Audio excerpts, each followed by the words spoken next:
Today, I want to be talking about when a startup should hire a demand gen team or person in-house.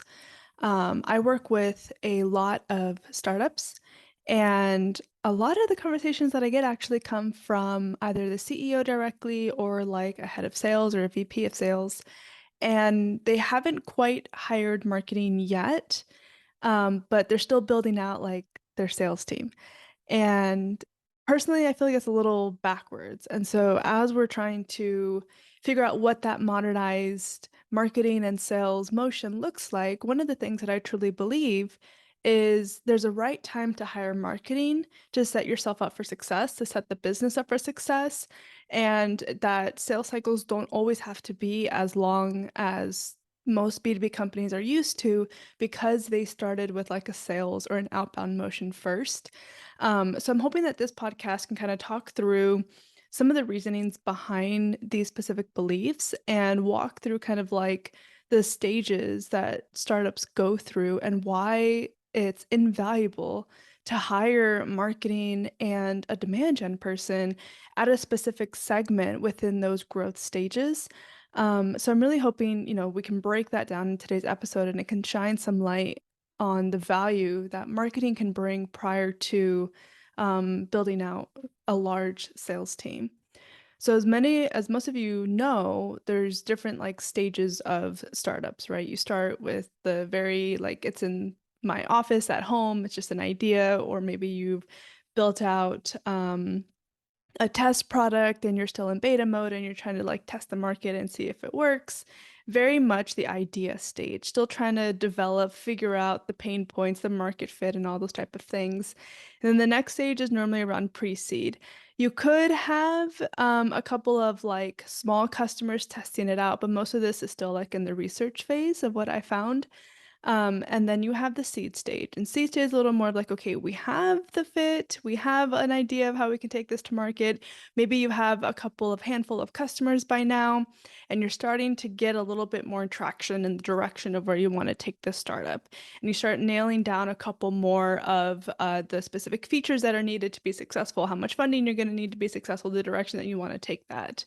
And so the next stage from a seed level is the Series A, normally when you start allocating funding. And the time duration between these different stages really is just how fast or however slow the founder wants to take with processing to get through each of these stages. There's no real like you should be in a specific stage at the specific point. It's more so just do you have the product market fit? Do you have the team, the bandwidth, the capabilities, the buy-in? And then if you're interested, do you have the backing from either a venture capitalist or a private investor to get that type of funding to then take these type of market or products and whatever component that you're trying to take to market to actually make a profitable business out of it. So we can categorize most of the startups by three growth stages. So you have your early stage, which is what I mentioned of like the idea stage. You have the pre-seed and the seed. The next stage is the growth stage, and this is normally where like the venture capitalists come in or the private investors, and you have Series A to Series B. And by about Series C level funding is where people start talking about a later stage startups and or start talking about maybe going public if that's the direction that they want to go. Most of the startups that I work with come from a pre-seed level all the way through Series C. So my experience is very, very much in like very nimble and scrappy marketing and wearing multiple hats and getting stuff, whatever needed is for traction to get in market to start seeing that pipeline coming through to get to the different stages of that startup funding round. So very more like hyper growth, a lot of pressure. Testing a bunch of different stuff to see what sticks, what doesn't, and then growing and optimizing for there. So that's personally what I love about startups is really like having that ability to test so much, to learn so much, and to grow.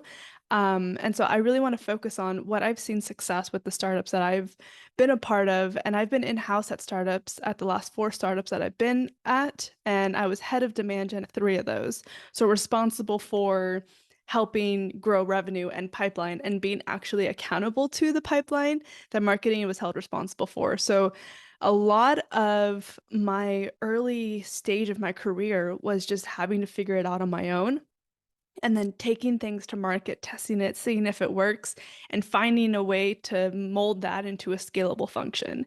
And so, with those different experiences that I've done successfully, if I may toot my own horn, at the last couple of startups, I've now taken that same like framework and mindset to what I put into my consulting business, which is called Elevate Growth.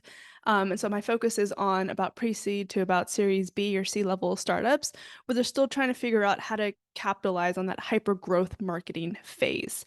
And so as we start peeling back the different stages of how growth happens within those stages, what I see as a common error that founders do is by about seed level stage, they start bringing in a head of sales or they start growing out their sales team to where they can use that as the conversations to seem um, valuable for like the venture capitalists to get that level of funding. They want to have something that can be like really cool to secure those type of rounds of funding. But in my opinion, I think that's backwards. And the reason for that is that if you start with a sales motion, the tactics that come from that are going to be predominantly outbound.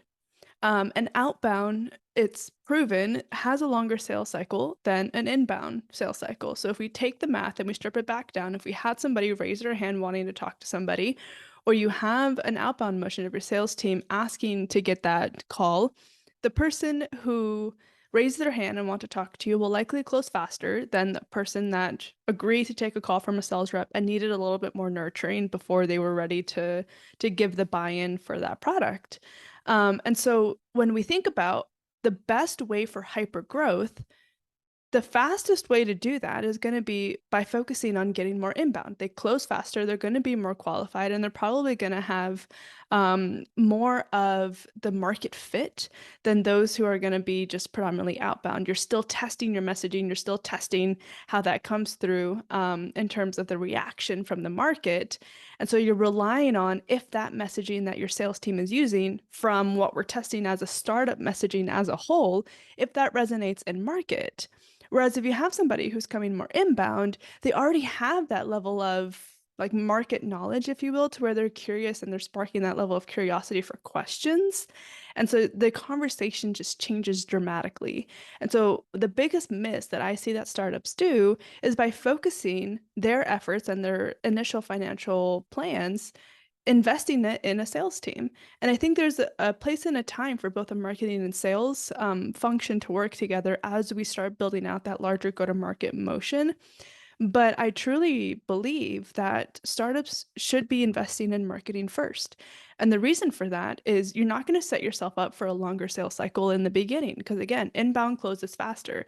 You're not going to begin creating a sales-centric environment. So when you have your sales motion first, everything's going to be feed the sales team, feed the sales team, feed the sales team, to where as you begin to grow, that's the same mentality that sticks throughout the entire journey of growing that company. The sales team, the sales team, the sales team, because that's what you started with, right? That's what you were needing to bootstrap in order to get those type of pipelines and opportunities and dollars to continue growing your startup. And so that turns into marketing becoming sales assistants. That turns into having everything to fall at the hands of sales. And that's not necessarily fair when it comes from a marketing perspective because marketing is then limited on the tactics and the channels and the budgets that they get that they can use and market to test and to start helping to drive some of those pipeline because everything is going to be that direct measurement of doesn't impact sales. When if we start flipping the way that we think about these type of go-to-market motions, what we want to be doing is having the best impact for growth and for opportunities as possible. And so if we allow marketing, say that we peel a little bit back, and the first couple of months prior to hiring marketing or sales, the founder needs to figure out what they're doing. And you could hire sales right then and there and take an outbound motion to start getting a couple opportunities of about 6 to 9 months, give or take, maybe in a full year. Or at that same place, you could hire marketing to start getting that traction in market, which will, again, still probably take at least 6 to 9 months, maybe a year. But the momentum that is catapulted from marketing's initiative by investing at the very beginning gives you a year ahead of the other company that focused on sales motions first. So the trajectory rate between growth, if you just have two startups hand in hand at the very exact stage, one invested in marketing first and the other one invested in sales first, the trajectory for year two is going to be pretty much, in my opinion, like uncomparable. And they're going to have such a market and competitive advantage against the other company that decided that they wanted to invest in sales first. Because, again, if we started with sales first and they had that 6 to 9 motion, the 6 to 9 month turnaround motion, then at that end of the first year, they're like, ooh, something's not working. What should we do? If at that point they decide to invest in marketing, they're a year behind, right? Marketing still needs to have that time to ramp up, to get the momentum, to be able to start driving pipeline, to see what's working, to optimize, to change, to pivot. And so by the time they figure all that out, it's year two. Whereas year two on this other company that I mentioned that invested in marketing first has already nailed a lot of that down and they're just now scaling what works. And so when you're thinking about that in terms of market share reach from early stage startups, it's first to market. Whoever goes first to market and has that bias to action is going to be the one that ultimately becomes the thought leaders. If you're disrupting a new space and you're, trying to create a new category, which is what a lot of startups are trying to do nowadays. And so if we just take everything back, a lot of the politics out of it between marketing and sales, if we just look at it from a fundamental business growth standpoint, the investment is clear that investing in marketing is going to be the smarter option in the long run. And you're still giving marketing the opportunity to learn, to grow, to optimize within that first year as we're still developing those early stages for the startup. And so that's why I think it's a huge miss that companies start with sales first. And another thing that I'll call out here in terms of when we start with marketing, what does that look like? Do you have to build out an entire marketing team? Do you outsource everything? What do you bring in-house? What do you outsource? I get those questions really often. And my personal opinion is what I've seen work best is having a head of marketing, whether that's VP or CMO, but somebody that has a high enough seniority to understand a go-to-market motion and to understand how to allocate budget and to understand the specific like strategy that's needed to grow a startup. I don't recommend hiring kind of like a digital marketing manager or some sort of specialist. They're just going to kind of be a headcount right now that they're going to need a lot of direction and help and growth in order to really fuel into that startup phase. So I recommend starting more senior level. And the reason for that is because then that senior level can decide what needs to get put in place to grow. That senior level could hire a digital marketing manager, or demand gen manager, or whatever you need to build out that marketing team. But you have to have somebody at a high level leading marketing. I do not recommend that the CEO or the founder be that same person. They have to find a way to disconnect their passion for the business with what's needed to grow the business. So having that person, that marketing expert, if you will, to come in and lead those growth motions is going to be key. Now, if you're strapped on resources, if you don't have that head of marketing that has a specific like demand gen background, what I recommend is starting scrappy and starting nimble and starting quick. So have that VP or CMO of marketing then work with agencies that are needed, paid media agencies, demand gen agencies, what other the agencies that are needed to start getting those tractions.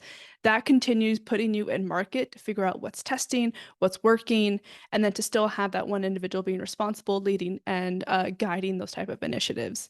From there, as you start landing some of those funding rounds like Series A and whatnot, that's when you can start talking about building out a team. Do you want to have a demand gen function in-house? Do you want to have a paid media function in-house? Do you need a graphic designer in-house? What does content creation look like?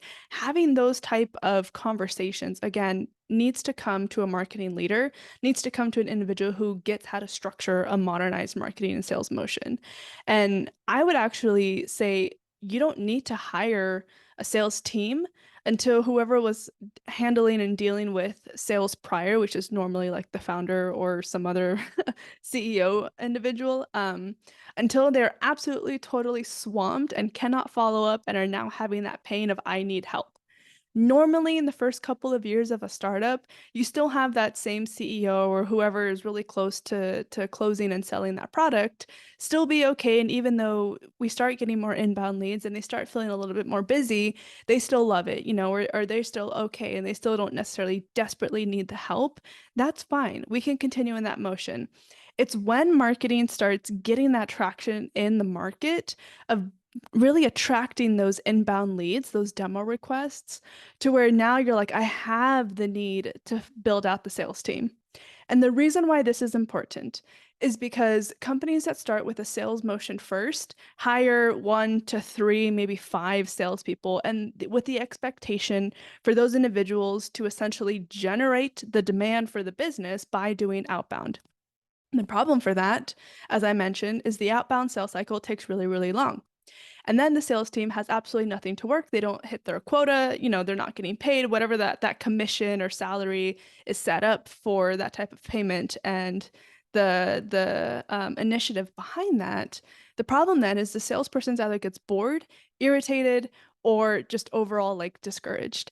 And they start looking for other opportunities. And so you're going to start having really high turnover within your sales team to begin with, to where you're constantly going to be starting over trying to fill. If you're convinced to have 3 sales headcounts and you lose 1 per quarter, you're constantly doing that ramp up time of trying to backfill to believe in that outbound motion, which every single backfill that you put will take an additional 6 and 9 months to ramp up for that person to learn, to train, to whatever. And so I just constantly see it as like a barrier and a battle to find a way to start with sales first. And I've had a lot of conversations with a lot of sales leaders too, to where I asked them, I was like, is your preference, even, from a BDR, SDR standpoint, all the way through like a VP of sales, is your preference to work entirely off of outbound, to have a mix of outbound and inbound, or to only be those that handle inbound? And the response that I get is to have a mix between inbound and outbound because they still like that chase. They still like, being able to test their messaging to see what works. And given their whole role is to do some outbound motions, I think it's valuable for a sales team to do outbound motions. I would agree that inbound and marketing and sales coupled with an inbound and outbound approach is going to be the strongest success for a go-to-market motion. I think that companies that rely directly on inbound, well, actually, I'm not going to say that. I was going to say companies that rely directly on inbound are having a disadvantage, but I don't agree with that. So I'm going to backtrack that because I think both of those models could work as I'm thinking through it out loud. But I do think that there is value in having a sales team. I do think there is value in having sales teams do outbound, but I think it's best coupled with a marketing inbound motion. So based on the conversations that I was having with the sales individuals, they love it when they have high intent inbound request coming through. And they love it when they have marketing prior to them joining with their outbounding efforts because it makes that process go a lot faster. It expedites a lot of the conversations and it gives them like a foot in the door to spark a conversation with to begin with. I actually did a podcast episode with Tonito de Leon. If you guys want to go back and watch it, talking about how BDRs work best with a demand gen function. And I got a lot of feedback from that it was really valuable in terms of highlighting the importance of marketing and sales working together. So if you guys are interested, I actually don't know offhand what episode number that is, but his name is in the title. It's one of the beginning ones that I've done. If you want to learn more about his specific perspective with coupling demand gen with a sales outbound motion. And I really truly think that sales and marketing alignment is possible. And there's a lot of confusion and pushback and controversy that comes with having both of those teams working together. But it's as simple as aligning on the goals. It's as simple as being able to understand what each is responsible for and then letting them do what they do best. Marketing should be responsible for driving revenue for the business, yet most of the time they are tasked with creating whatever assets or enablement that sales needs to go to outbound. And so we're not enabling both of those teams to work best together. They would best work best together when sales continues doing their outbound motion with some of the enablement content, but marketing's role isn't to necessarily make sure that sales has everything that they absolutely need from an enablement standpoint. Their role is to make sure that they're actually thinking about how to generate demand for this business. And part of that is from a full funnel perspective, generating absolute net new demand, making sure that you have your conversion processes in place to capture that demand, and by fulfilling the customer satisfaction standpoint of that, and by enabling the sales team to close and win those deals. So that is my breakdown in terms of when I think specific stage startups should invest in marketing and at what point and from whom to start with. And then in terms of how much to invest in marketing, what I see work well in terms of like a marketing spending go-to-market motion, this doesn't take into consideration salary, is to highlight whatever your revenue growth goals are, either for the next year or the next 5 years, and then to take at least 20% of that revenue target, and that should be your marketing budget. And the reason for that is you have a lot of CEOs, you have a lot of founders that come and say, we want to hyper growth everything like 10x, but we're not going to give you any more budget to do that. I'm like, well, that doesn't really give me any more flexibility to do anything differently than what I'm doing today with the existing budget that I have. And so I think just painting a realistic expectation that you have to spend money to make money. And oftentimes marketing gets the short end of the stick when it comes to budget. And they want everything to just be like, I want to spend as little as possible. I want to be as cheap as possible, but I want to expect all these big results. And again, that's not necessarily fair to your marketing team who's working tirelessly to try and maximize that budget potential. So just, to set expectations, I think you should hire marketing first, the head of marketing first, prior to hiring sales. I think you should start with an in-house marketing leader and let that leader determine when and what to outsource. And then from there, you need to make sure that you have a realistic budget expectation in terms of what's needed to achieve your revenue targets.